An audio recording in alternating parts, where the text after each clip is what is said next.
चलिए आपके लिए आज एक फर्स्ट लेक्चर बना देते हैं फाइनेंशियल अकाउंटिंग का, दैट इज पेपर 2 हमारे एग्जाम में, डब्ल्यू एग्जाम में। फिर 150 मार्क्स का पेपर है, 90 एग्जामिशन के लिए चाहिए, 60 पास होने के लिए चाहिए। ओके जी, इसमें हम शुरू करते हैं। तो सबसे पहले जनरल एंट्रीज बनाते हैं, जनरल एंट्रीज सीखते हैं सबसे पहले कैसे बनाते हैं। उसके बाद उसकी लेजर में पोस्टिंग करते हैं। डायरेक्ट जनरल एंट्री का जो क्वेश्चन आएगा वो 25 मार्क्स का एक क्वेश्चन आता है, उससे ज़्यादा भी आ सकता है। लाइक आपका नॉर्मल जनरल एंट्रीज का एक क्वेश्चन आएगा, एक बिल ऑफ एक्सचेंज चैप्टर है उसमें से एक क्वेश्चन आ सकता है, वो भी 25 नंबर का आता है। एक आपका इश्यू ऑफ शेयर्स में से हर बार आता है 25 नंबर का, वो क्वेश्चन आ सकता है। या rectification of errors, general entry में जो आपने एरर्स करी या लेजर पोस्टिंग में एरर करी, वो आपका एक जनरल एंट्रीज का क्वेश्चन भी आता है, राइट। तो वो भी आपको सीखना है। तो जनरल एंट्रीज के 2 या 3 क्वेश्चन भी आ सकते हैं, ईच क्वेश्चन 25 मार्क्स का होता है। लेजर का अगर बात करें तो लेजर इसको आप ट्रांसफर करना सीख लेना, लेकिन लेजर डायरेक्ट बनाने को आता है डेप्रिसिएशन के चैप्टर में, वो भी 25 मार्क्स का क्वेश्चन आता है। डेप्रिसिएशन के क्वेश्चन में हमें डायरेक्ट मशीन अकाउंट बनाने को बोलेगा, वो भी आपका 25 नंबर का क्वेश्चन आता है। तो पहले तो आप पोस्टिंग कैसे करी जाती है वो सीख लेना, इजी है। जनरल एंट्री आपने बना ली तो उसकी पोस्टिंग आपको लेजर में कैसे करनी है, लेजर से ट्रायल बैलेंस कैसे बनाना है, ये एक क्वेश्चन में सीख लेना। क्योंकि वैसे तो आपको ट्रायल बैलेंस रेडीमेड आएगा जब हमें फाइनल अकाउंट का क्वेश्चन करना है। आपको फाइनल अकाउंट का क्वेश्चन 45 मार्क्स का कंपलसरी क्वेश्चन आएगा। इसी से मिलता जुलता नॉन प्रॉफिट ऑर्गेनाइजेशन भी है, वो भी हम करेंगे बाद में। नॉन प्रॉफिट ऑर्गेनाइजेशन जो है एनपीओ का क्वेश्चन, वो भी 30 मार्क्स का आता है, कंपलसरी हर बार आता है।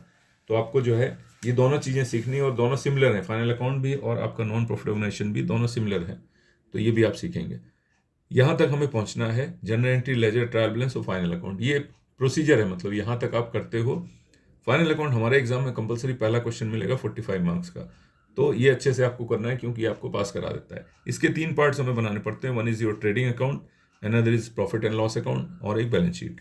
ये दोनों अकाउंट बनते हैं और ये बैलेंस शीट बनती है। एसेट्स और लाइबिलिटीज का पोजीशन पता चलता है, तो इसको स्टेटमेंट बोलते हैं एक तरह से, पोजीशन स्टेटमेंट। ठीक है जी, ये एक तरह से पोजीशन स्टेटमेंट होता है एट अ पर्टिकुलर डेट 31 मार्च को, जो जब आप क्लोज करो फाइनल अकाउंट अपना, तो एसेट्स और लाइबिलिटीज की क्या पोजीशन है वो आपको यहाँ से पता चलती है। तो ये स्टेटमेंट होता है, जबकि ये दोनों क्या होते हैं, अकाउंट होते हैं आपके, trading account, profit and loss account. तो ट्रायल बैलेंस की ही एंट्रीज को हम यहाँ पे पोस्ट करते हैं, या तो ट्रेडिंग में, या पीएनएल में, या बैलेंस शीट में, या कुछ ट्रेडिंग में, कुछ बैलेंस शीट में, कुछ प्रॉफिट एंड लॉस में, कुछ बैलेंस शीट में। ये आप सीखोगे आगे जो हम फाइनल अकाउंट का क्वेश्चन करेंगे। यहाँ तक हमें जाना है। इसके अलावा सिमिलर हमें एक नॉन प्रॉफिट ऑर्गेनाइजेशन का चैप्टर है, वो करना है। उसके बाद और भी जो मैंने सिलेबस आपको बताया वो करना है।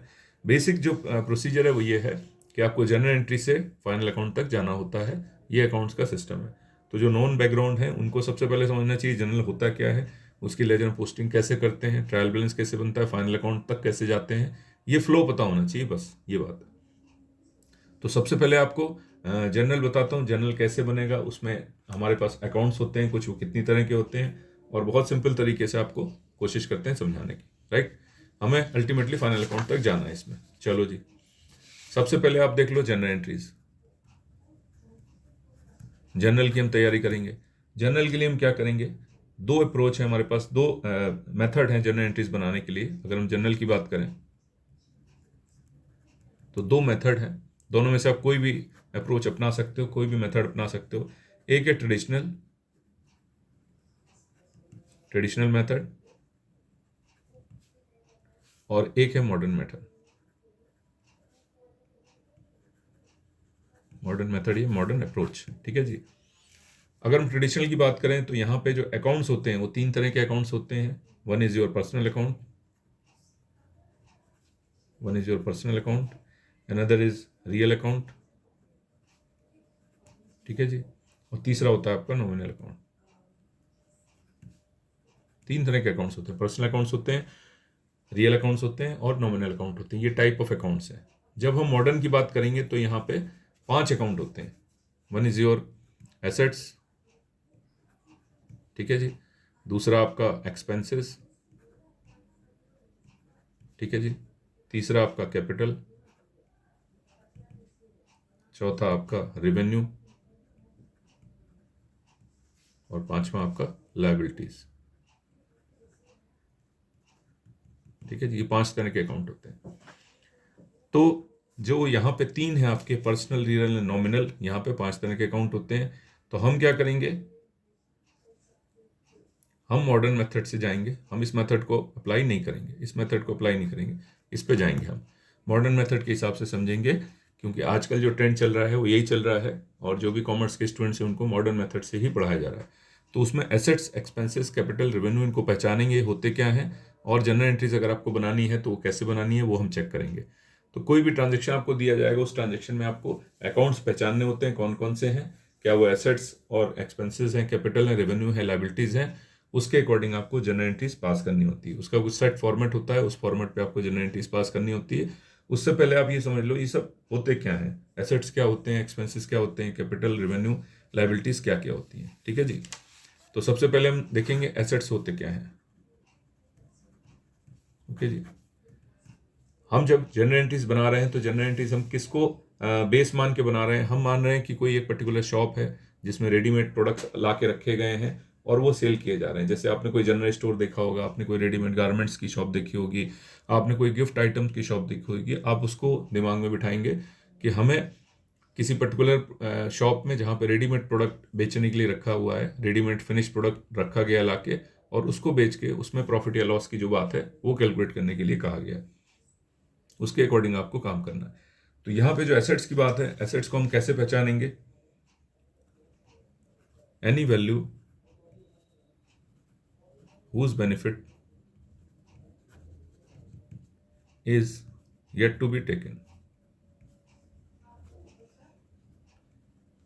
कोई ऐसी वैल्यू जिसका भी बेनिफिट आपको लेना बाकी है। कोई भी ट्रांजेक्शन आपको दिया जाएगा और आपको बोला जाएगा ये एसेट है कि नहीं, मतलब आपको जनरल एंट्री बनाने के लिए, पहचानने के लिए कहा जाएगा, तो आप कहोगे कोई ऐसी वैल्यू जिसका बेनिफिट अभी लेना बाकी है। ठीक है। फॉर एग्जाम्पल आपके हाथ में कैश है, कैश है, उसका बेनिफिट आप ले सकते हो, कुछ भी खरीद के ला सकते हो, दुकान के लिए कोई भी पेमेंट कर सकते हो। बैंक में पैसा पड़ा हुआ है, बैंक आपके लिए क्या है? एसेट है। बैंक आप किसी को भी चेक काट के पेमेंट कर सकते हो, ऑनलाइन पेमेंट कर सकते हो। तो ये आपके लिए क्या है? ये आपके लिए एसेट्स है। आपके पास बिजनेस में, शॉप में कार है खड़ी हुई, ठीक है, आपके पास फर्नीचर है, ये सब क्या है? आपके लिए एसेट है। आपके पास मान लो बिल्डिंग है, बिल्डिंग में आपके लिए क्या है? ये सब आपके लिए क्या है? एसेट्स है। ओके। तो आपसे अगर एसेट्स बुलाता, अच्छा इनको कैसे पता चल रहा है कि इनका बेनिफिट लेना बाकी है? कैश आपके हाथ में, इसको कन्वर्ट कर सकते हो, आप कुछ सामान ला सकते हो, बैंक से कुछ पेमेंट कर सकते हो, बेनिफिट लेना बाकी। कार है, 10 साल के लिए है, 10 साल तक इसका बेनिफिट लेते रहोगे आप। फर्नीचर है, 10-15 साल के लिए फर्नीचर खरीद के लाए। बिल्डिंग 20-25 साल, 30 साल बिल्डिंग आपकी खड़ी रहेगी। ठीक है। तो इनका बेनिफिट चलता रहेगा आपका। कुछ इसमें होते हैं करंट एसेट्स, कुछ इसमें होते हैं करंट एसेट्स, और कुछ इसमें होते हैं फिक्स एसेट्स। ठीक है जी। कुछ का बेनिफिट आप इमीडिएटली विद इन 1 ईयर ले लेते हो, ये 1 ईयर वाले हैं, विद इन 1 ईयर। कुछ का जो है बेनिफिट मोर देन 1 ईयर चलता है। बस ये दोनों में डिफरेंस है। दो तरह के एसेट्स हैं दोनों एसेट्स। कैश का आप बेनिफिट तुरंत ले सकते हो क्योंकि एकदम लिक्विड है। आपने अभी किसी को पैसे दिए, कुछ सामान खरीद के ले आए, आपने उसका यूज कर लिया। ठीक है। यूज करने से पहले ही एसेट था, उसके बाद जो सामान ले आए उसमें खर्चा हो गया। बैंक से चेक काट के आपने दे दिया। तो ये सब जो है आपके इनका बेनिफिट लेना भी yet to be taken, benefit लेना बाकी है। कार है, उसका बेनिफिट आप लेते रहोगे। फर्नीचर है, उसका लॉन्ग टर्म में लेते रहोगे। बिल्डिंग है, उसका लॉन्ग टर्म में लेते रहोगे। और भी बहुत सारे होते हैं। जैसे आपके पास लैंड है मान लो, उस पर कुछ बाद में कंस्ट्रक्शन होता है, लैंड आपके पास एसेट है, उसका बेनिफिट आप कभी भी ले सकते हो। और भी बहुत सारे होते हैं। लाइक डेटर्स हैं, डेटर्स आप आगे पढ़ोगे, जिनको हम उधार माल बेचते हैं उनको डेटर्स कहा जाता है। जो कस्टमर्स हैं आपके, जिनको आपने उधार बेचा, वो आपके डेटर्स कहलाते हैं। उनसे आपको भविष्य में बेनिफिट मिलेगा, मतलब आपने उधार माल बेचा है तो उनसे भविष्य में आपको पैसा मिलेगा, इसलिए उनको भी एसेट्स बोला जाता है। ओके जी। तो cash, bank, car, furniture, building, land, debtors, और भी बहुत सारे हैं। ठीक है। कुछ जो है विद इन 1 ईयर आपको बेनिफिट दे जाते हैं, उनको हम करंट एसेट बोलते हैं। कुछ मोर देन 1 ईयर तक बेनिफिट देते रहते हैं, उनको हम लोग फिक्स एसेट बोलते हैं। ये इनकी दो कैटेगरी है। तो asset means any value whose benefit is yet to be taken. Okay. अभी आपके हाथ में कैश है, आप उसको यूज कर सकते हो, उसका बेनिफिट लेना बाकी है।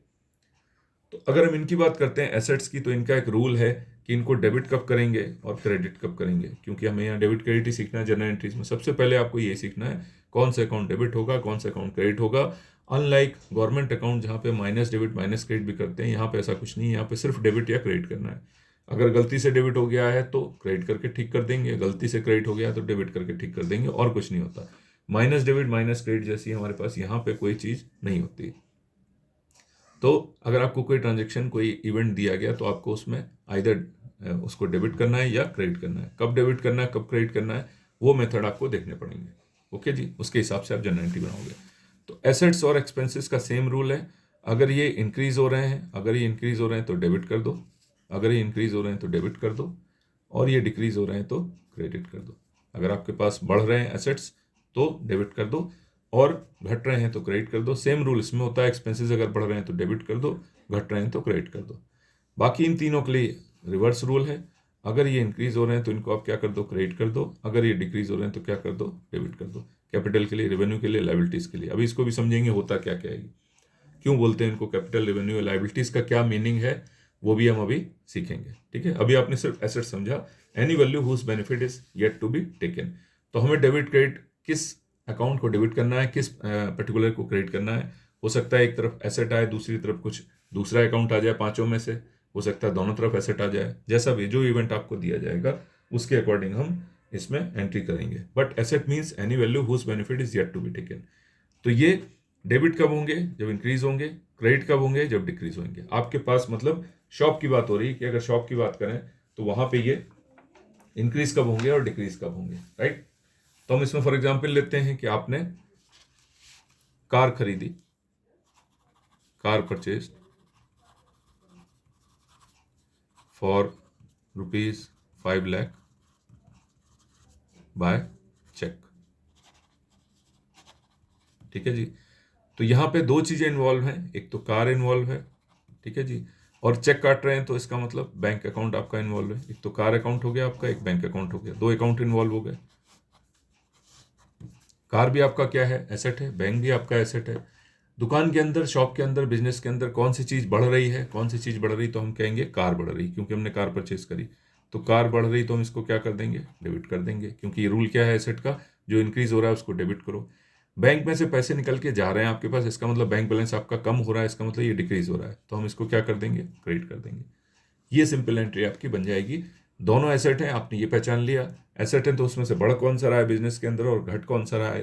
तो हमने देखा कार खरीद के आ रही, तो बिजनेस के अंदर कार बढ़ रही है, एसेट है, इसको डेबिट करेंगे। और बैंक बैलेंस आपका कम हो रहा है, आपके पास से पैसा बैंक से जा रहा है, तो इसको हम क्या करेंगे, क्रेडिट कर देंगे। तो सिंपल एंट्री क्या बनेगी, कार अकाउंट डेबिट ऐसे लिखते हैं, थोड़ा स्पेस देके टू लिखते हैं, टू के आगे दूसरा अकाउंट बैंक अकाउंट, और यहाँ पे अमाउंट लिखते हैं 5 लाख डेबिट के सामने, और यहाँ अमाउंट लिखते हैं 5 लाख इसके सामने। ये आपकी जनरल एंट्री इस तरह से बनेगी। जो टू के आगे लिखा है इसका मतलब वो क्रेडिट है, अलग से क्रेडिट नहीं लिखा जाता है। ये आपकी जनरल एंट्रीज बनेगी। इसका भी इसका फॉर्मेट होगा, इसका नरेशन होगा, इसमें हम रिमार्क्स लिखेंगे। Being car purchase for ₹5 lakh by cheque. ये इसका नरेशन, जो रीजन है वो लिखा जाएगा कि आपने ट्रांजेक्शन क्या किया। बस इतनी सी ये जनरल एंट्री बन गई। आपने इवेंट दिया गया car purchase for ₹5 lakh by cheque, तो आपने क्या किया, इसमें पहले आपने पहचाने अकाउंट कौन कौन से हैं। तो आपको एक कार मिला, एक बैंक मिला, दोनों ही बाई चांस क्या है, एसेट्स हैं। तो जब एसेट कौन सा इसमें बढ़ रहा है कौन सा घट रहा है वो आपने देखा, तो आपको पता चला कार जो है वो एसेट है, बढ़ रहा है, तो हम उसको डेबिट कर देंगे, कार अकाउंट डेबिट। और बैंक बैलेंस आपका जो घट रहा है, बैंक भी आपका एसेट है, तो हम उसको क्या करेंगे, क्रेडिट कर देंगे। तो एक डेबिट और एक क्रेडिट, इस तरह से जनरल एंट्री बन जाएगी। क्रेडिट लिखते नहीं है, टू के आगे जो लिखा होता है वो अकाउंट क्रेडिट होता है, और थोड़ा सा स्पेस देके क्रेडिट साइड को लिखा जाता है। ये यहाँ से शुरू करेंगे, ये एक टैब देके आगे से शुरू करते हैं। डेबिट के आगे डी आर डॉट लिखते हैं, इसके आगे सी आर डॉट नहीं लिखते हैं, ये ऑटोमेटिक इसका मतलब क्रेडिट है। कुछ नरेशन थोड़ा सा दे देंगे और अमाउंट लिख देंगे, प्रॉपर फॉर्मेट है इसका, उसमें करेंगे। तो एसेट का मतलब whose value, any value whose benefit is yet to be taken means ये आपका क्या है, एसेट है। जस्ट इसका रिवर्स हम बात करते हैं, इससे आगे चलते हैं। दूसरा आपका क्या है, एक्सपेंस है। दूसरा अकाउंट है आपका एक्सपेंस, ठीक है जी। एक्सपेंस का क्या रूल है जी, एक्सपेंस का रूल है whose benefit has been taken, any value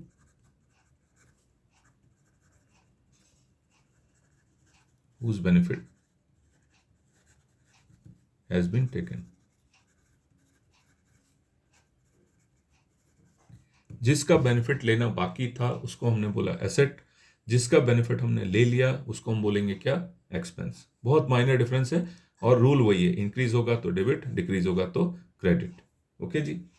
तो इसको समझने के लिए हम क्या करेंगे, हम छोटा सा आपके लिए एक एग्जाम्पल बताएंगे। बैलेंस आपने बेनिफिट कैसे ले लिया कैसे नहीं लिया, एक्सपेंस समझने के लिए। तो इसमें आप और ये कह सकते हो कि मान लो ये दोनों पे अप्लाई होगा, गुड्स हो या सर्विसेज हो, दोनों पे अप्लाई होगा। ठीक है जी। अच्छा, एक्सपेंस इवेंट होना जरूरी है, पेमेंट हुआ या नहीं हुआ उससे कोई मतलब नहीं। यहाँ पे एक्रूअल बेसिस अकाउंटिंग चलती है, कैश बेस अकाउंटिंग नहीं चलती। कैश बेस अकाउंटिंग हमारी अकाउंट्स में चलती, गवर्नमेंट अकाउंटिंग में चलती। यहाँ पे एक्रूअल बेसिस है। अगर आपका एक्सपेंस हो गया, ओके, आप उसके इवेंट को नोट करेंगे, भले आपके हाथ से पैसे गए या नहीं गए उससे कोई मतलब नहीं है।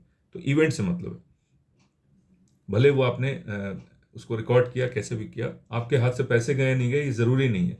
आपने ड्यू कर दिया, दैट इज सफिशिएंट कि हाँ भाई एक्सपेंस हो गया, इवेंट हो गया, बेनिफिट आपने ले लिया, तो हम उसको बोलेंगे benefit has been taken. For example, आपने एक बंदा रखा, 1 तारीख को, 1 जनवरी 2024 को, एक आपने अपनी शॉप में कोई एम्प्लॉय रखा, उससे आपने 1 महीने काम कराया, 1 मंथ पूरा। 31 जनवरी 2024 को आपने उसको पैसे दे दिए। पैसे दे दिए तो इन दी फॉर्म ऑफ ये क्या हुआ, सैलरी हो गई उस एम्प्लॉय की। मान लो आपने इसको 5,000 रुपये दे दिए, फॉर एग्जाम्पल कोई नौकर आपने रखा तो उसको 5,000 दे दिए। तो आपने 1 महीने उससे काम कराया, 1 जनवरी को अपॉइंट किया, 31 जनवरी तक उससे काम कराया, उसको 5,000 रुपये दे दिए। मतलब इसका बेनिफिट आपने 1 महीने ले लिया। 1 महीने ले लिया, उसके बाद जो पेमेंट करेंगे उसको हम बोलेंगे क्या है, ये कौन सा अकाउंट है, एक्सपेंस अकाउंट है। Whose benefit has been taken, तो हमारा कौन सा हो जाएगा, एक्सपेंस अकाउंट हो जाएगा। तो सैलरी हमारा क्या है, एक्सपेंस है। बहुत सारे एक्सपेंस है, रेंट है आपका बिल्डिंग का, इलेक्ट्रिसिटी बिल है, पोस्टपेड मोबाइल है आपका, ये सब क्या है, आपका एक्सपेंस है। सैलरी आपका एक्सपेंस है। ओके, इंटरेस्ट पे करना पड़ा आपका एक्सपेंस है। डेप्रिसिएशन आगे हम लोग करेंगे, वो एक्सपेंस है आपका। बहुत सारे एक्सपेंस है, राइट। कमीशन किसी को पे करना पड़ गया, वो आपका एक्सपेंस है। डिस्काउंट किसी को देना पड़ गया, वो आपके लिए क्या है, एक्सपेंस है। तो बेनिफिट आपने बस ये देखना, बेनिफिट ले लिया या नहीं लिया। ठीक है, बेनिफिट ले लिया तो वो क्या बन जाता है, एक्सपेंस बन जाता है। लाइक आपने मोबाइल का सिम लगवाया 1 जनवरी 2024 को, ठीक है जी। 1 महीने बाद उसका 31 जनवरी 2024 को आपके पास बिल आया, मोबाइल का बिल। ये कौन सा बिल आएगा आपका, ऑब्वियसली पोस्टपेड आएगा, पोस्टपेड आएगा। तो ये आपका 31 तारीख के को हम पेमेंट करेंगे, तो इसको हम क्या बोलेंगे, हमने इसका बेनिफिट 1 महीने ले लिया, ये हमारा एक्सपेंस हो गया। ठीक है, तो ये मोबाइल बिल जो है, मोबाइल एक्सपेंसेस जो है, पोस्टपेड मोबाइल एक्सपेंसेस, ये हमारे लिए क्या बन जाते हैं, एक्सपेंस बन जाते हैं। अच्छा, फॉर एग्जाम्पल हमने अगर यहीं पे ले लिया, फॉर एग्जाम्पल यहाँ पे 1 जनवरी 2024 को हमने इसको रिचार्ज कर लिया, ओके, तो ये क्या हो जाएगा, हमारा प्रीपेड हो जाएगा। आपने प्रीपेड पोस्टपेड दोनों पढ़ा है मोबाइल में, प्रीपेड हो जाएगा मोबाइल। इसका मतलब हमने इसका बेनिफिट अभी नहीं लिया। देखो माइनर सी डिफरेंस है दोनों में। हम कह रहे हैं हमने 1 तारीख को सिम लगाया और 31 तारीख को हमारे पास बिल आया, हमने जो पेमेंट करी पोस्टपेड बिल की, उसको हमने बोला ये एक्सपेंस अकाउंट है मेरा। ठीक है, मोबाइल एक्सपेंसेस हो गया अकाउंट। लेकिन अगर मैं 1 तारीख को ही प्रीपेड मोबाइल रिचार्ज करा लूँ, ठीक है, और उसको भी मैंने बिल्कुल यूज़ नहीं किया, तो ये मेरे क्या बन गया, इस वैल्यू का मुझे बेनिफिट लेना बाकी है, ये मेरे लिए क्या बन जाएगा, एसेट बन जाएगा। इतना सा डिफरेंस है बस, ये मेरे लिए एसेट बन जाएगा। ये मुझे बेनिफिट देगा, benefit is yet to be taken, मतलब ये मुझे बेनिफिट अभी देगा, तो ये मेरे लिए क्या हो गया, एसेट बन गया। ठीक है जी, ये मेरे लिए एसेट्स बन गया। इसी तरह से अगर मैं सैलरी की बात करूं, मेरे पास कोई बंदा आया, मैंने उसको 1 जनवरी 2024 को रखा काम पे, ठीक है, 31 मार्च तक उससे काम कराना है मुझे, और उसके बाद मुझे उसको सैलरी देनी है। लेकिन उसने कहा मुझे गांव जाना है, मुझे जो आप 5,000 तनख्वाह देते हो उसमें से 4,000 रुपये मुझे क्या दे दो, एडवांस दे दो, एडवांस सैलरी दे दो। तो मैंने इससे बिल्कुल काम नहीं कराया, 1 तारीख को ये आया, मैंने इससे बिल्कुल काम नहीं कराया, काम लेना बाकी है, बेनिफिट लेना बाकी है। तो ये जो मैं एडवांस सैलरी दूंगा, ये मेरे लिए क्या बन जाएगा, ये मेरे लिए एसेट बन जाएगा। यही अगर सैलरी में 31 को देता तो वो मेरे लिए एक्सपेंस बन जाता, क्योंकि मैंने इसका बेनिफिट 1 महीने से काम ले लिया, बेनिफिट ले लिया। तो बेनिफिट लेना और बेनिफिट नहीं लेना, येट टू बी टेकन, दोनों में माइनर सा डिफरेंस है। तो अगर मैं 1 तारीख को इसको दे रहा हूँ पैसा, वो होगा एडवांस सैलरी, और वो मेरे लिए एसेट्स बन जाएगा। 31 तारीख को अगर मैं इसकी सैलरी दूंगा, अगर यहाँ पे मैं इसको 5,000 रुपये दूंगा पूरे के पूरे, तो ये मुझे सैलरी के रूप में देना पड़ेगा 1 महीने काम कराने के बाद, और तब ये मेरा क्या बन जाएगा, एक्सपेंस बन जाएगा। तो इतना डिफरेंस है बस। Whose benefit is yet to be taken, asset है आपके लिए जो एडवांस सैलरी आप दे रहे हो, ठीक है, और whose benefit has been taken, पूरे महीने काम करा लिया, तो वो आपके लिए क्या बन गया, एक्सपेंस बन गया, तो वो सैलरी अकाउंट हो जाएगा आपका। ये एडवांस है। वैसे ही जैसे यहाँ पे आपने कहा पोस्टपेड मोबाइल बिल और प्रीपेड मोबाइल बिल, ये एसेट है आपके लिए, एक्सपेंस है। सैलरी 1 महीने बाद जो है वो एक्सपेंस है आपकी। अगर यहाँ सैलरी दे दोगे तो प्रीपेड हो जाएगी, वो आपने एडवांस दे दिया उसको, वो आपके लिए एसेट बन जाएगा। अब आप 1 महीने उससे काम ले सकते हो, ठीक है। एक्सपेंसेस बहुत सारे होते हैं, एक्सपेंसेस बहुत सारे होते हैं, like rent paid,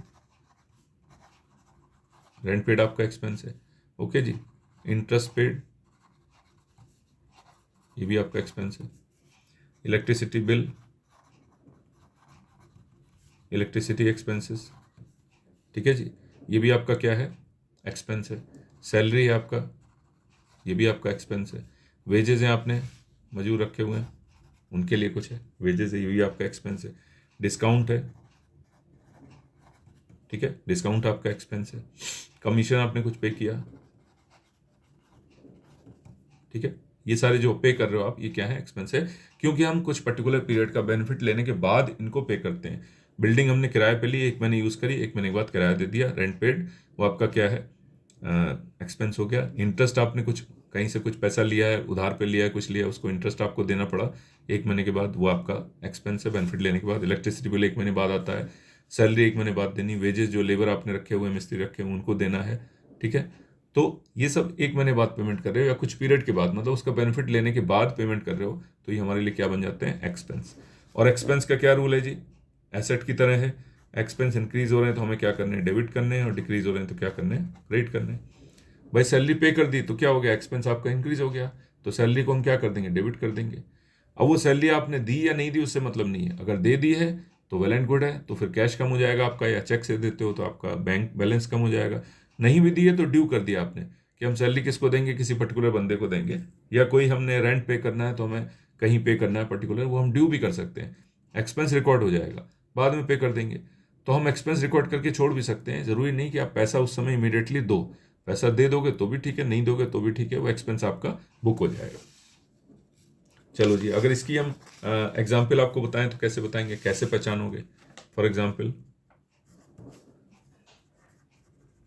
salary paid ₹5,000, कुछ नहीं दिया तो इसका मतलब क्या होता है, इन कैश होता है। कुछ नहीं दिया है तो कैश होता है, नहीं तो चेक होएगा तो बता देगा चेक से दिया जी। सैलरी पेड, सैलरी क्या है जी, एक्सपेंस है, अभी आपने देखा। बेनिफिट लेने के बाद पेमेंट करते हैं तो सैलरी क्या है आपका, एक्सपेंस है। और ये क्या है जी आपका, एक तो सैलरी अकाउंट हो गया, ये क्या है आपका, कैश है। कैश आपका क्या होता है जी, कैश आपने देखा एसेट है, whose benefit is yet to be taken, cash आपके पास एसेट है। तो एक्सपेंस का क्या रूल कहता है कि इंक्रीज हो तो डेबिट कर दो, डिक्रीज हो तो क्रेडिट कर दो। यहाँ एक्सपेंस क्या हो रहा है, इंक्रीज हो रहा है, इसका मतलब क्या करेंगे, हम सैलरी को डेबिट करेंगे। एसेट्स का रूल भी सेम ही है, इंक्रीज हो तो डेबिट कर दो, डिक्रीज हो तो क्रेडिट कर दो। इसका क्या मतलब है, कैश आपके पास बढ़ रहा है या कम हो रहा है, कैश आपके पास से कम हो रहा है तो हम क्या करेंगे, कैश को क्रेडिट कर देंगे। एक्सपेंस बढ़ रहा है तो हम एक्सपेंस को क्या कर देंगे, डेबिट कर देंगे। तो इसकी एंट्री क्या बनेगी जी, सैलरी अकाउंट डेबिट, थोड़ा स्पेस देखिए, टू क्या, कैश आपके पास से चला गया, कैश अकाउंट, ठीक है जी। यहाँ भी 5,000 और यहाँ भी 5,000।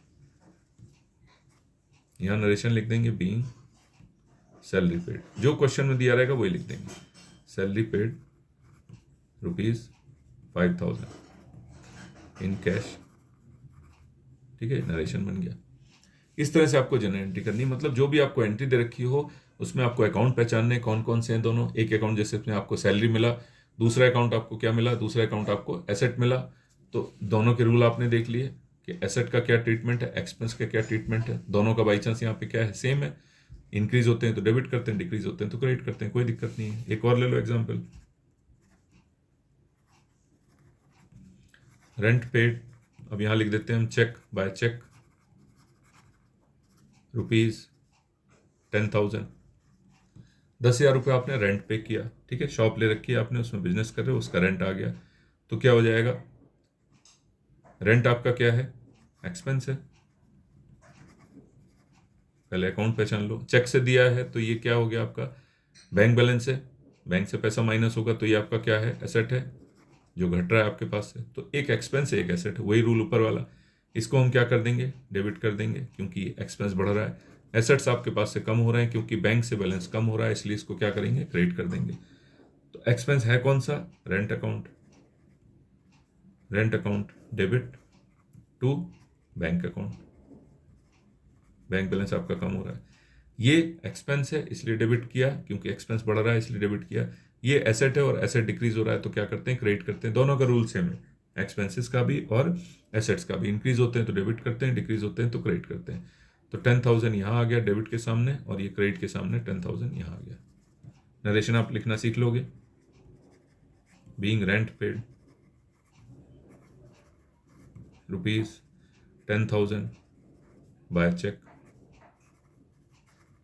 ठीक है जी। तो ये दो अकाउंट आपके हो गए, एक asset whose benefit is yet to be taken, एक expense whose benefit has been taken. ये मैंने आपको सेग्रीगेट करके मोबाइल पोस्टपेड प्रीपेड बिल के हिसाब से बता दिया, सैलरी और सैलरी एडवांस सैलरी के हिसाब से बता दिया आपको। ठीक है जी। तो ये एसेट्स आपको समझ में आया और एक्सपेंस आपको समझ में आया।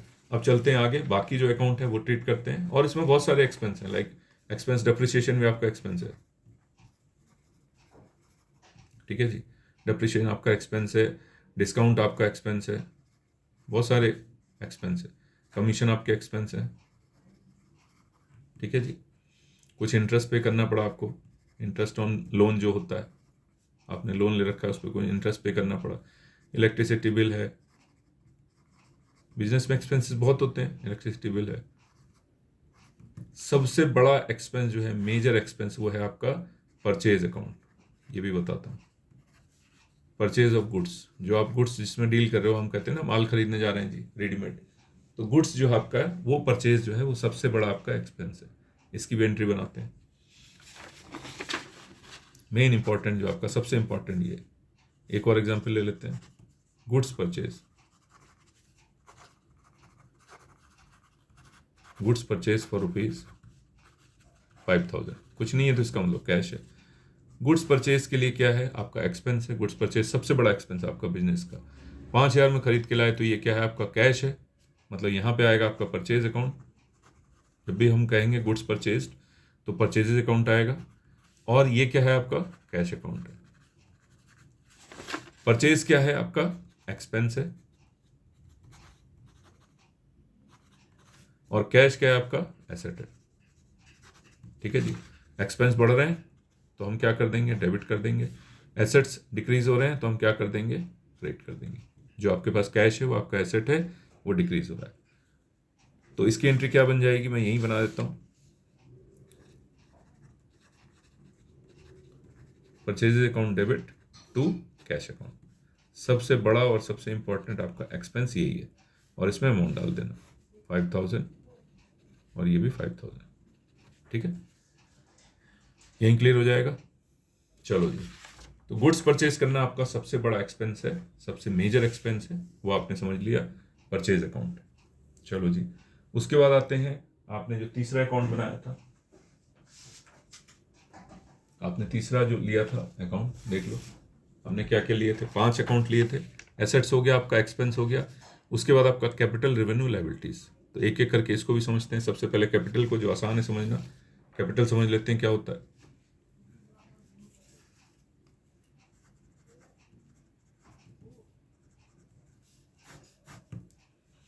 कैपिटल क्या होता है जी, जो ओनर बिजनेस के अंदर पैसा लगाता है उसका ऑब्लिगेशन बिजनेस के ऊपर, शॉप के ऊपर जो भी है आपका छोटा मोटा, वो ओनर्स ऑब्लिगेशन कहलाता है, कैपिटल, ओनर्स ऑब्लिगेशन। मतलब ओनर ने कुछ पैसा लगाया है तो हमारे लिए वो क्या है, जिम्मेदारी है कि ओनर ने पैसा लगाया। तो एक तरह से आप ये समझ सकते हो, बिजनेस के लिए ओनर से हमने लोन लिया, ये कह सकते हो आप। यहाँ पे पैसा तो हालांकि ओनर का ही है, उसी की दुकान है, उसी की चल रही, वही मालिक है। लेकिन जब हम बिजनेस की बात करते हैं, हम बिजनेस की बात करते हैं तो हमारी ओनर भी क्या है, थर्ड पार्टी है। आप ओनर की बुक्स नहीं लिख रहे हो, बल्कि बिजनेस की बुक्स लिख रहे हो। जर्नल एंट्रीज बना रहे हो, लेजर बना रहे हो, फाइनल अकाउंट बना रहे हो, जो हिसाब कर रहे हो आप, वो किसका कर रहे हो, हम बिजनेस का कर रहे हैं, ना कि ओनर का कर रहे हैं। कंपनी ओनर की कोई दिक्कत नहीं, लेकिन हमारे लिए ओनर जो है थर्ड पार्टी। तो अगर ये ओनर भी इसके अंदर, बिजनेस के अंदर कुछ पैसा लगाता है तो हम मानते हैं हमने ओनर से पैसा लिया है एक तरह से, और उसको हम ऑब्लिगेशन के रूप में, उसको हम कर्ज के रूप में, उसको हम जिम्मेदारी के रूप में अपने पास रखते हैं बिजनेस में। जब ओनर इसमें पैसा लगाएगा तो हम बोलेंगे भाई कैपिटल आ गई बिजनेस के अंदर। ठीक है जी, जब भी पैसा लगाएगा तो हम क्या बोलेंगे कि बिजनेस के अंदर कैपिटल आई है। पहली एंट्री आपको क्या मिलती है, अच्छा इसका रूल क्या है कैपिटल का, कैपिटल का रूल कहता है इंक्रीज हो तो क्या कर दो, क्रेडिट कर दो, डिक्रीज हो तो क्या कर दो, डेबिट कर दो। ये रूल है इसका, जस्ट रिवर्स टू एसेट्स और एक्सपेंसेस। तो एसेट्स और एक्सपेंसेस में हमें क्या था कि इंक्रीज हो तो डेबिट कर दो, डिक्रीज हो तो क्रेडिट कर दो। एसेट्स और एक्सपेंस में क्या था, इंक्रीज होने पे डेबिट करते हैं, डिक्रीज होने पे क्रेडिट करते हैं। बाकी इन तीनों का सेम रूल है, इंक्रीज होने पे क्रेडिट करो, डिक्रीज होने पे क्रेडिट करो। बस ये दो रूल आपको याद रखने हैं। दोनों पे एक रूल लागू होता है, इन तीनों पे एक रूल लागू होता है, बस इतनी सी बात है। तो इनको हमें अगर इंक्रीज होंगे तो क्रेडिट करना है, डिक्रीज होंगे तो डेबिट करना है, बस ये ध्यान रखना है।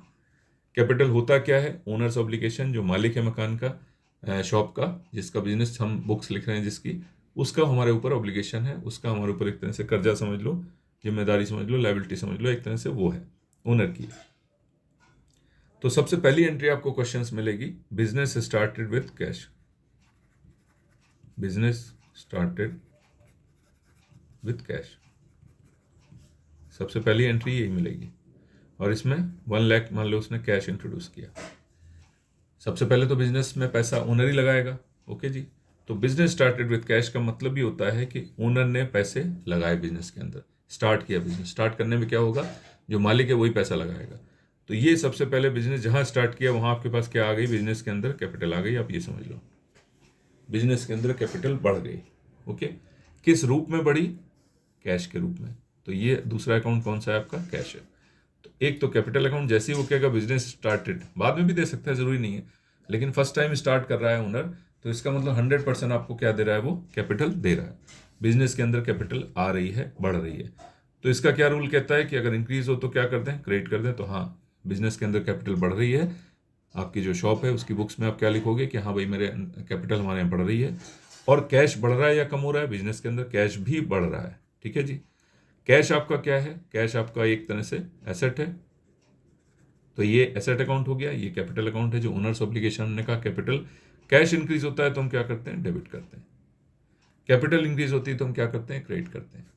कैपिटल किस रूप में आ रही है, कैश के रूप में आ रही है बिजनेस के अंदर, तो कैश को हम क्या करेंगे, डेबिट कर देंगे। इसकी जनरल एंट्री बनेगी, cash account debit to capital account. यहां हो गया 1,00,000 रुपए, यहां हो गया 1,00,000 रुपए। नरेशन आप लिखोगे, being business started, being business started with cash, ठीक है जी। ये आपकी जनरल एंट्री बन जाएगी। तो ये ओनर्स ऑब्लिगेशन है, जो मालिक है उसका ऑब्लिगेशन हमारे ऊपर है, उसकी लायबिलिटी एक तरह से हमारे ऊपर है, राइट। जरूरी नहीं वो सिर्फ कैश दे, वो कुछ भी दे सकता है, अपने घर से कुछ भी दे सकता है बिजनेस स्टार्ट करने के लिए, या बाद में भी दे सकता है। जब भी देगा तो हम क्या बोलेंगे, बिजनेस के अंदर कुछ कैपिटल आई है, ठीक है। फॉर एग्जाम्पल एक और ले लो, इसी में मैं लिख देता हूं, बिजनेस स्टार्टेड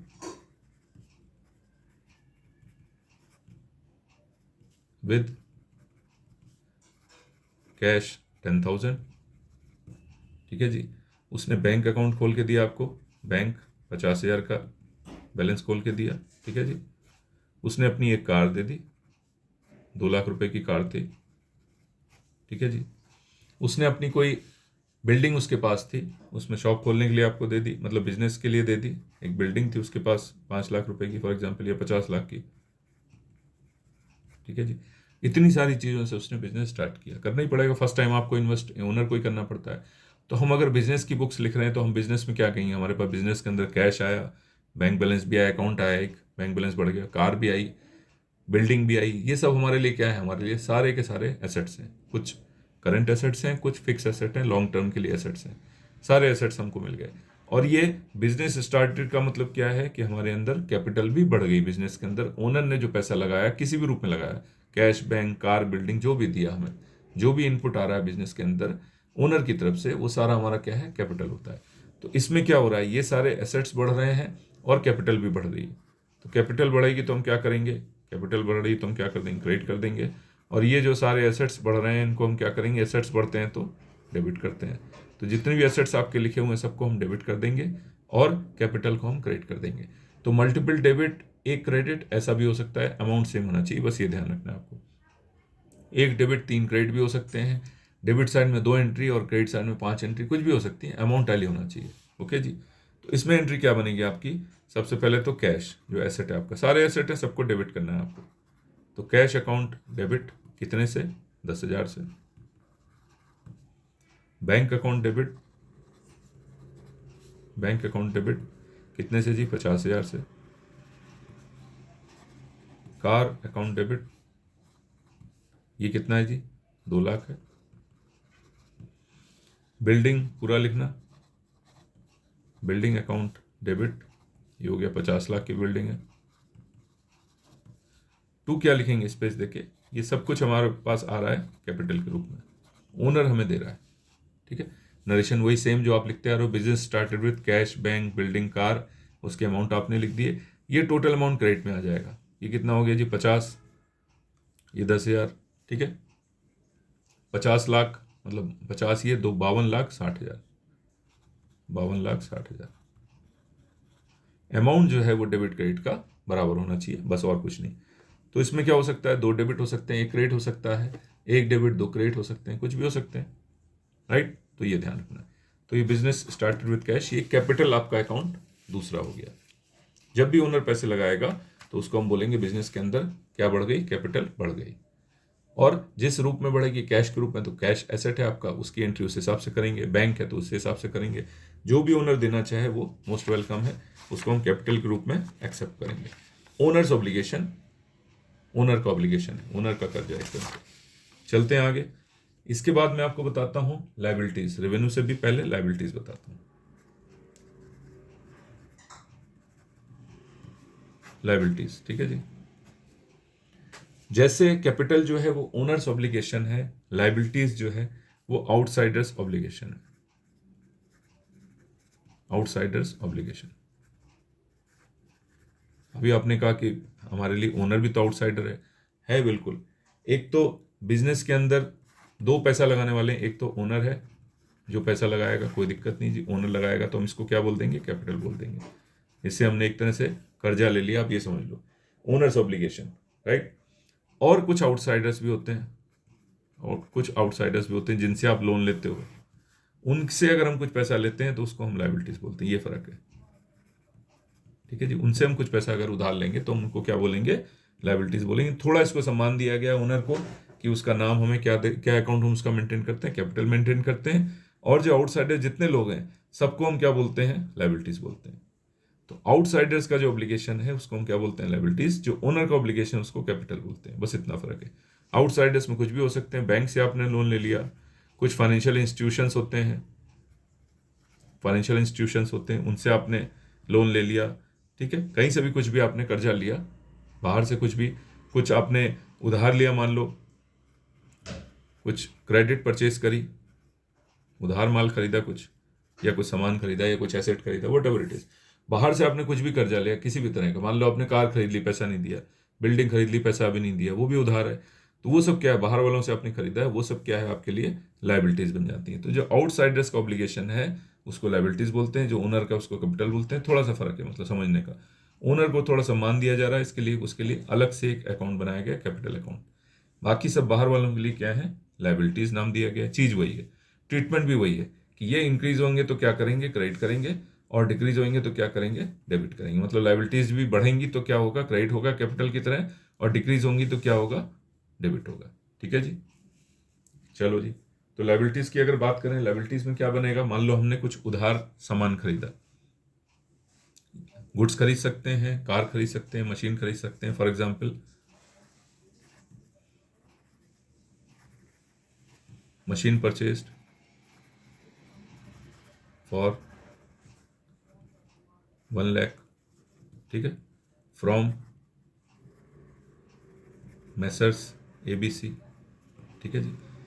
जैसे ही नाम आया इसका मतलब हमने क्या किया? पेमेंट अभी नहीं किया, ठीक है। जैसे ही नाम आ रहा है इसका मतलब हमने पेमेंट अभी नहीं किया, हमने उधार खरीदा। अगर हमने कैश दे दिया होता या चेक दे दिया होता तो हम क्या लिखते? नाम बिल्कुल नहीं लिखते, ठीक है। सीधा कैश या बैंक की एंट्री करते कि हमने इतने का सामान खरीद लिया। उधार खरीदने का मतलब ही क्या है? कि हमने पैसा अभी नहीं दिया, राइट। तो उधार का मतलब क्या है? कि हमने पैसा अभी नहीं दिया है। पैसा नहीं दिया है तो हमारे लिए क्या है? लायबिलिटीज है, क्योंकि हम बाहर से खरीद रहे हैं। ये ओनर की तो बात हो नहीं रही है, ये बाहर की बात हो रही है। तो हमने इसका मतलब मशीन खरीद ली लेकिन पैसा अभी नहीं दिया, राइट। चलो जी, तो क्या हो जाएगा? एक तो मशीन हो गया। मशीन आप आज खरीदे, 10 साल यूज करोगे, 15 साल यूज करोगे, मशीन आपके लिए क्या है? एसेट है। तो मशीन अकाउंट जो है आपके लिए एसेट है, ये पहचान लिया आपने। और एबीसी क्या है आपके लिए, इससे आपने उधार सामान खरीदा है, उधार मशीन खरीदी है, तो ये क्या है आपके लिए, लायबिलिटीज है। ठीक है। एसेट का रूल क्या कहता है, इंक्रीज हो रहे हैं तो डेबिट कर दो, हाँ इंक्रीज हो रहा है, मशीन बिजनेस के अंदर आ रही है तो क्या कर देंगे, डेबिट कर देंगे। लायबिलिटीज बढ़ रही है क्या, हाँ उधार खरीदा है तो हमने कर्जा बढ़ा लिया अपने ऊपर, लायबिलिटीज अपने ऊपर बढ़ा ली हैं, तो लायबिलिटीज भी क्या हो रही है, इंक्रीज हो रही है। लायबिलिटीज इंक्रीज होती हैं तो हम क्या करते हैं, क्रेडिट करते हैं। ठीक है, जस्ट लाइक कैपिटल, तो एसेट बढ़ रहा है, लायबिलिटीज भी बढ़ रही है साथ साथ, तो हम क्या कर देंगे इसकी entry, machine account debit to, किससे लिया जी, मेसर्स एबीसी अकाउंट। ये हो गया आपका 1 लाख का, ये हो गया आपका 1 लाख का। और मैंने जैसे आपको अभी बताया, गुड्स परचेज सबसे बड़ा आपका एक्सपेंस है, दोबारा बताते हैं, goods purchase for 10,000 from Ravi. ठीक है जी, हमने क्या किया, गुड्स परचेज किया रवि से, रवि का नाम लेते ही इसका मतलब हमने क्या है, उधार खरीदा है। उधार खरीदा है तो गुड्स परचेज का क्या मतलब है, क्या हो गया हमारे पास, परचेजेज अकाउंट, ये मैंने आपको बताया। और रवि क्या है हमारा, रवि जो अकाउंट है हमारा ये क्या है, अच्छा परचेजेस क्या है हमारा, गुड्स परचेज का मतलब परचेज अकाउंट ऑपरेशन में आ गया, और परचेज अकाउंट क्या है आपके लिए, एक्सपेंस है। ठीक है, पांचों में से कौन सा है, एक्सपेंस है। रवि क्या है, जिससे आपने उधार माल खरीदा, रवि हमारे लिए क्या है, लायबिलिटी है, रवि हमारे लिए लायबिलिटी है। एक्सपेंस इंक्रीज होते हैं तो हम क्या करेंगे, डेबिट करेंगे। लायबिलिटी भी तो इंक्रीज हो रही है, लायबिलिटी इंक्रीज होती है तो हम क्या करते हैं, क्रेडिट करते हैं।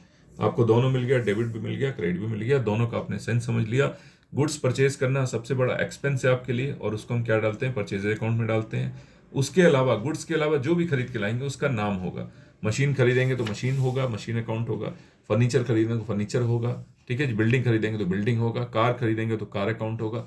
लेकिन गुड्स जिसमें आप डील कर रहे हो, जो आपका माल है जो आप बेचते हो दुकान में रख के, अगर वो परचेज करोगे तो परचेज अकाउंट आएगा, गुड्स अकाउंट नाम नहीं आता।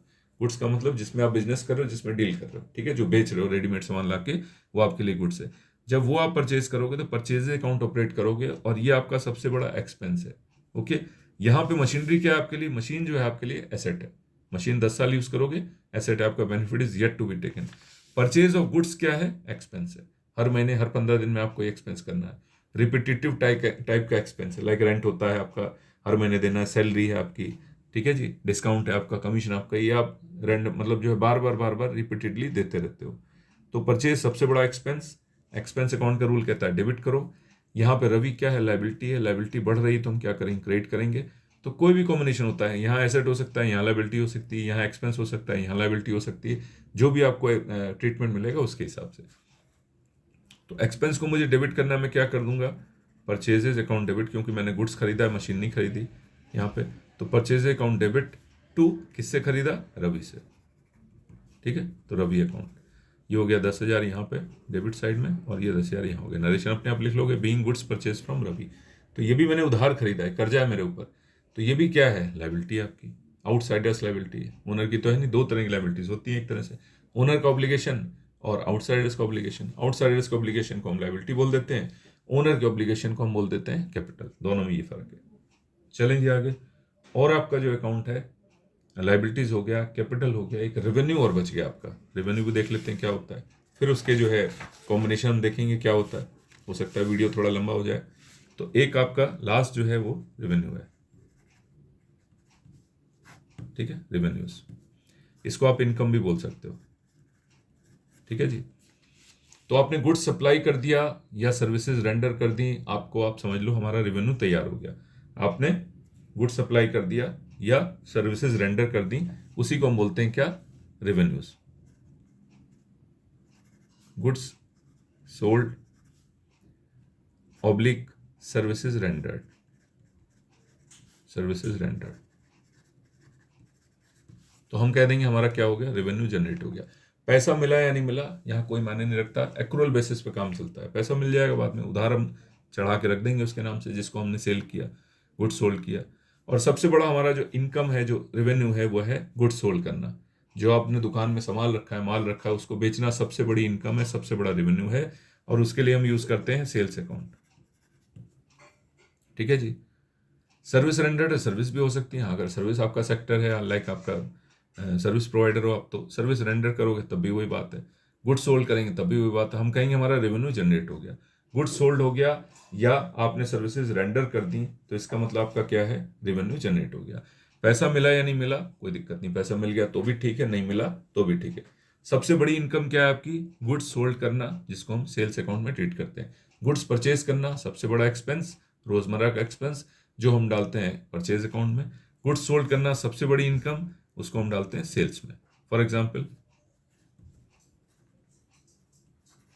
गुड्स सोल्ड फॉर कैश ₹5,000, 5,000 रुपये का आपने सामान बेचा, माल बेचा दुकान से। तो सबसे पहले तो गुड्स सोल्ड, गुड्स सोल्ड का मतलब सेल्स हो गया, सेल्स अकाउंट ऑपरेट में आ गया। और यहाँ पे क्या है, कैश की बात हो गई, ठीक है। सेल्स जो है आपका वो रेवेन्यू, हमने बताया आपको, सेल्स जो है आपका रेवेन्यू है, सबसे बड़ी इनकम है, रेवेन्यू है। और कैश आपका क्या है, कैश आपका क्या है जी, एसेट है। गुड्स सोल्ड किया तो गुड्स आपके पास से बिक गया, इसका मतलब सेल हो गई, सेल हो गई तो हमारा क्या है, रेवेन्यू जनरेट हो गया। सेल बढ़ गई, रेवेन्यू बढ़ गया। तो ये रेवेन्यूज के लिए क्या करते हैं जी, इंक्रीज होएगा तो क्रेडिट करेंगे जस्ट लाइक कैपिटल, और डिक्रीज होएगा तो क्या करेंगे, डेबिट करेंगे। इसका ये रूल है, इसका रूल कैपिटल की तरह, कैपिटल लायबिलिटी रेवेन्यू एक ही रूल है। तो रेवेन्यूज बढ़ रहे हैं आपके, यहाँ पे देखो सेल बढ़ गई ना, सेल हो गई, ये आप क्या करोगे, इसको क्रेडिट करोगे। कैश आपके पास से चला गया या आपके पास आया, नहीं जी, कैश हमारे पास आया। सेल बढ़ गई मतलब आपने गुड्स सोल्ड किया तो उसके बदले क्या है, पैसा आया, बिजनेस के अंदर पैसा आया। तो एसेट्स क्या हो गए, इंक्रीज हो गए, इंक्रीज हो गए तो क्या कर दूं, डेबिट कर दूं। डेबिट क्रेडिट दोनों मिल गया आपको। क्या एंट्री बन गई जी, कैश अकाउंट को डेबिट करना है, simply cash account debit to sales account, cash account debit to sales account. कितना अमाउंट जी, 5,000, राइट। सबसे बड़ी इनकम जो है आपकी वो सेल्स है। और भी हो सकते हैं, इसके अलावा और भी बहुत सारी इनकम है। आपके पास है इंटरेस्ट, इंटरेस्ट मिला आपको, मान लो इंटरेस्ट रिसीव, आपको कहीं से कमीशन मिला, कमीशन रिसीव, ये भी क्या है, आपकी इनकम है। और आपको मान लो कहीं से कुछ रेंट मिला, आपने कोई किराए पे बिल्डिंग दे रखी, रेंट रिसीव, ये भी क्या है, आपकी इनकम है, ठीक है जी। इंटरेस्ट है, कमीशन है, रेंट है, आपको डिस्काउंट मिला मान लो, डिस्काउंट रिसीव, ये भी आपका क्या है, ये भी क्या है, सारी इनकम है आपकी। सबसे बड़ी इनकम आप समझोगे तो वो गुड्स बेचना सबसे बड़ी इनकम है, उसको हम सेल्स अकाउंट में डालते हैं, ये ध्यान रखना। तो सेल्स अकाउंट में डालेंगे तो सेल हमारी बढ़ रही है, इसको हम क्रेडिट करेंगे। और कैश बदले में मिल रहा है तो हम क्या करेंगे, कैश को डेबिट करेंगे, क्योंकि कैश एसेट है। जरूरी नहीं आपको कैश मिले, आप उधार भी बेचोगे तो भी वो सेल कहलाएगी आपकी, ठीक है, तो भी रेवेन्यू जनरेट हुआ कहलाएगा। For example, goods sold to Ravi, Ravi आपका कोई कस्टमर है, गुड्स सोल्ड टू रवि ₹2,000। तो गुड्स सोल्ड का मतलब सबसे पहले क्या दिमाग में आया, सेल्स अकाउंट ऑपरेट होगा आपका। और दूसरा रवि, रवि से पैसे नहीं मिले, रवि नाम आते ही इसका मतलब आपने उधार बेचा रवि को, ठीक है जी, उधार बेचा। तो ये क्या है आपके लिए, क्रेडिटर है एक तरह से। जिसको हम उधार माल बेचते हैं उनका एक कंबाइंड नाम होता है, उनको हम क्रेडिटर्स बोलते हैं। जिनसे हम उधार परचेज, सॉरी, ये आपके लिए क्या हो गया, डेटर्स हो गया। मैंने आपको डेटर्स बताया था पहले। जिनको उधार माल बेचते हैं उनका हम नाम रिकॉर्ड कर लेते हैं, वो हमारे डेटर्स होते हैं, उनसे हमें पैसे बाद में मिलेंगे, ओके। चलो जी, सेल्स हमने क्या बताया आपको, सेल्स आपकी सबसे बड़ी इनकम है, रेवेन्यू अकाउंट है आपका। रेवेन्यूज बढ़ रहे हैं इसलिए हम क्या करेंगे, क्रेडिट कर देंगे। डेटर्स आपको क्या है, डेटर्स से पैसा मिलना बाकी है, बेनिफिट लेना बाकी है, तो ये हमारे लिए क्या बन जाएंगे, एसेट्स बन जाएंगे। तो रवि जो हमारे लिए क्या है, एसेट्स है। और एसेट्स इस समय बढ़ रहे हैं क्योंकि हमें रवि से पैसा लेना अभी बाकी है, बेनिफिट लेना बाकी है। तो एसेट्स भी बढ़ रहे हैं, एसेट्स बढ़ते हैं तो हम क्या करते हैं, डेबिट करते हैं। एक साइड रेवेन्यू, एक साइड एसेट है। तो क्रेडिट आपको मिल गया, डेबिट आपको मिल गया, तो हम क्या करेंगे, रवि का अकाउंट डेबिट कर देंगे क्योंकि एसेट है, Ravi account debit to sales account. Sale तो हमने किया है लेकिन उसके बदले हमें पैसे नहीं मिले, कोई बात नहीं, तब भी ये क्या है, इनकम आपकी जनरेट हो गई। आपने गुड्स तो सप्लाई कर ही दिया, उधार बेच दिया कोई दिक्कत नहीं, ये आपका क्या है, डेटर है जो एसेट है हमारे लिए, ये बाद में आपको पैसे देगा, राइट, बाद में पैसे दे देगा। इसी तरह से गुड्स भी हम उधार पे खरीद सकते हैं, गुड्स हम उधार पे खरीदते हैं तो हम लायबिलिटी, मैंने आपको बताया था लायबिलिटी जनरेट हो जाती है हमारी। जैसे हमने ये किया था, गुड्स परचेज किया था तो हमने लायबिलिटी जनरेट करी थी रवि से। मान लो रवि कोई आपका वो है सप्लायर है, आपने उससे सामान खरीदा था, पैसे नहीं दिए, पैसे नहीं दिए तब भी क्या है, एक्सपेंस तो हो ही गया, पैसे बाद में देने पड़ेंगे, तो बाद में देने पड़ेंगे तो आपका क्या है, वो लायबिलिटी बन गई। अगर आप कैश दे देते तो बात खत्म हो जाती, कैश दे देते तो लायबिलिटी नहीं बचती, लायबिलिटी खत्म हो जाती, उसी समय आपने जो है पेमेंट कर दिया इमीडिएटली, तो लायबिलिटी की बात ही नहीं है। लायबिलिटी तभी जब आप उधार खरीद के लाए। अच्छा, एसेट का मतलब बाद में पैसे मिलेंगे, अभी पैसे नहीं मिले, पैसे मिल जाते तो कैश के रूप में एसेट हो जाता, पैसे नहीं मिले तो डेटर्स के रूप में एसेट है, क्योंकि बाद में पैसे मिल जाएंगे। Benefit is yet to be taken, Ravi से पैसे लेना अभी बाकी है, तो रवि हमारा क्या है, यहाँ पे डेटर है और एसेट है एक तरह से, और उसको हम नाम देते हैं डेटर। जिसको भी हम उधार माल बेचते हैं उसका नाम क्या बोलते हैं, कंबाइंड नाम एक डेटर है। रवि हमारे लिए डेटर है जिसको हमने उधार सामान बेचा है, पैसे भविष्य में मिल जाएंगे उससे, जब भी मिलेंगे तो हम उसको राइट ऑफ कर देंगे। मान लो 2 दिन बाद ही इससे पैसे मिल जाते हैं, फॉर एग्जाम्पल 2 दिन बाद आपको इससे पैसे मिल जाते हैं, कैश ₹2000 में से मान लो उसने कहा 1500 दे दिए, कैश रिसीव 1500 रिसीव, पूरे भी मिल सकते हैं फ्रॉम रवि। रवि से आपको क्या हुआ, 1500 मिल गए। तो एक तो कैश ट्रीटमेंट में आ गया, एक रवि आ गया। रवि आपका क्या था, डेटर था, याद करो, उसको हमने उधार माल बेचा था, वो हमारे लिए डेटर था। और कैश हमारे लिए क्या है, कैश तो कैश है ही है। डेटर और कैश दोनों क्या है हमारे लिए, दोनों हमारे लिए क्या है, एसेट्स हैं, दोनों एसेट्स हैं। और एसेट्स की परिभाषा क्या है जी, इंक्रीज होगा तो डेबिट करेंगे, डिक्रीज होगा तो क्रेडिट करेंगे। यहाँ पे कैश बढ़ रहा है, बिजनेस के अंदर, शॉप के अंदर कैश बढ़ रहा है, और डेटर जो पहले से आपने बना रखे थे 2000 के, वो अब इतने अमाउंट से कम हो जाएंगे, क्योंकि अब उनका बेनिफिट जो आपने है वो आगे नहीं मिलेगा 1500 का, क्योंकि पैसे उसने दे दिया आपको। तो यहाँ पे क्या हो रहा है, कैश बढ़ रहा है बिजनेस के अंदर, तो दोनों एसेट है, एक एसेट बढ़ रहा है, एक कम हो रहा है। कैश आ गया आपके पास, कैश अकाउंट डेबिट टू, किससे आया, रवि से। रवि जो आपका डेटर था जिससे आपको 2000 लेने थे, तो यहाँ देखो हमने उसको डेबिट किया था जब एसेट बढ़ा था तो 2000 से, यहाँ कम हो गया तो हमने क्रेडिट कर दिया, क्योंकि एसेट डिक्रीज हो रहा है तो क्रेडिट करते हैं। 1500 कम हो गया, अब कितने मिलेंगे उससे, 500 और मिलेंगे। वो जब मिलेंगे तो फिर यही एंट्री बना देंगे 500 से, और रवि का अकाउंट जो है वो क्लोज कर देंगे, क्योंकि रवि को हमने डेबिट किया था 2000 से। अगर रवि 2000 से क्रेडिट पूरा हो जाएगा तो नलीफाई हो जाएगा, फिर उससे कोई पैसे लेने की जरूरत है ही नहीं, उसका अकाउंट सेटल हो जाएगा। ठीक है जी। तो कभी भविष्य में पैसे मिल जाएंगे तो हम ये एंट्री बनाएंगे कि हमें रवि से पैसे मिल गए। रवि हमारे लिए डेटर था, हमने उसको उधार माल बेचा था, वो भी एसेट था, कैश भी हमारा एसेट है। इसकी जगह बैंक आ जाएगा, चेक से आ जाएगा तो हम बैंक अकाउंट लिख देंगे, बस इतनी सी बात है। तो ये पांचों अकाउंट आपने समझ लिए, पांचों अकाउंट एक तरह से आपने समझ लिए। तो हम इसमें यहाँ पे क्लोज कर सकते हैं इस वीडियो को। 5 अकाउंट हमारे आपने समझे, 5 में एसेट्स और एक्सपेंस का एक रूल है, दोबारा देख लो, एसेट्स और एक्सपेंस दोनों सेम है। डेबिट इंक्रीज होएगा तो क्रेडिट होएगा, तो डिक्रीज होएगा तो क्रेडिट करेंगे। कैपिटल रेवेन्यू लायबिलिटीज का एक रूल है, इंक्रीज होता है तो क्रेडिट कर दो, डिक्रीज होता है तो डेबिट कर दो। एसेट मैंने बताया आपको, whose benefit is yet to be taken, asset है। Expense whose benefit has been taken, दोनों जो है आपके सेम रूल पे चलते हैं। कैपिटल और रेवेन्यू और लायबिलिटीज एक ही रूल पे चलते हैं, इंक्रीज है तो क्रेडिट कर दो, डिक्रीज है तो डेबिट कर दो। कैपिटल जो है वो ओनर्स ऑब्लिगेशन है, ओनर की जो है लायबिलिटी, एक तरह से ओनर ने आपको पैसा दिया बिजनेस के अंदर तो ये ओनर्स ऑब्लिगेशन कहा जाता है। लायबिलिटीज जो है वो आउटसाइडर के लिए यूज किया जाता है, दोनों को सेग्रीगेट किया गया। ओनर पैसा दे देगा आपको, कर्जा दे देगा तो उसको हम कैपिटल बोलेंगे। आउटसाइडर्स आपको कुछ उधार देंगे, आप लोगे या उधार देंगे, उसको हम क्या बोलेंगे, लायबिलिटीज बोलते हैं। बस ये बाइफर्केशन है। रेवेन्यू क्या है, हमारी इनकम से, जो बिजनेस की इनकम है। सबसे बड़ी इनकम क्या है, गुड्स को बेचना, गुड्स को सेल करना, उसको हम बोलते हैं सेल्स अकाउंट में, हम उसको डालते हैं रेवेन्यूज। उसके अलावा भी बहुत इनकम छोटी मोटी हो सकती है, rent receive, discount receive, commission received, कुछ भी हो सकती है, वो रेवेन्यूज। एक्सपेंसेस और रेवेन्यूज ये हो गया आपके। एसेट एक्सपेंसेस के एक रूल, इन तीनों के एक रूल। ये 5 तरह के अकाउंट होते हैं।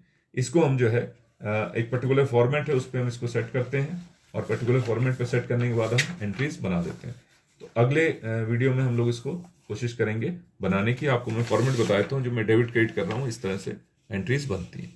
ये आपका जनरल का फॉर्मेट है, यहाँ पे डेट डलती है, पर्टिकुलर्स जो हम लिख रहे हैं, cash account debit to machine account या machine account debit to something, वो आप यहाँ लिखोगे। डेबिट क्रेडिट जो भी यहाँ बंद करके इतने में नरेशन लिख दोगे। डेबिट का अमाउंट यहाँ, क्रेडिट का अमाउंट यहाँ। एग्जाम में आपको लेजर फोलियो में कुछ नहीं लिखना है, इसकी जब लेजर में पोस्टिंग होती है तो उसका पेज नंबर यहाँ पे लिखा जाता है। ये फॉर्मेट है आपका, एग्जाम में आपको इस फॉर्मेट पे एंट्रीज करनी है, ठीक है। तो अगले वीडियोस में हम कुछ एंट्रीज इसकी बना के आपको बताएंगे, राइट। अभी के लिए इतना क्लोज करते हैं। जनरल एंट्रीज क्या होती हैं ये आपने समझ लिया। मॉडर्न मेथड से मैं जनरल एंट्रीज बनानी है, जनरल का प्रोफार्मा मैंने आपको बता दिया, और उनके क्या क्या रूल्स हैं, कब इंक्रीज होगा डिक्रीज होगा कैसे देखना है वो देखने के लिए मैंने आपको रूल बताया, पहचानना बताया। इसमें और कुछ डाउट होगा तो फर्दर डिस्कस करेंगे, और एक आध क्वेश्चन आपको नेक्स्ट क्लास में नेक्स्ट वीडियो में बताते हैं। ओके जी, क्लियर है, कंप्लीट है।